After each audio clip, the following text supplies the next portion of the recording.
بسم اللہ الرحمن الرحیم۔ السلام علیکم۔ آج میں آپ لوگوں کو کتاب اللہ کے نافرمانوں کا عبرتناک انجام میں ایک موضوع سناؤں گی جس کا نام ہے ملحد کی سزا۔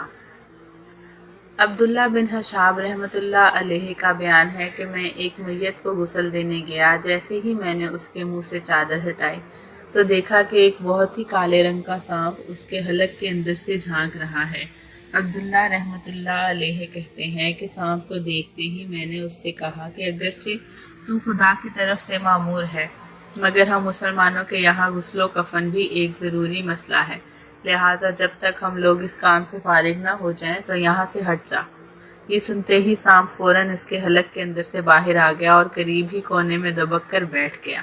پھر جو ہی میت کے غسل و کفن سے فراغت ہوئی وہ جہاں سے آیا تھا وہیں تیزی کے ساتھ جا کر بیٹھ گیا۔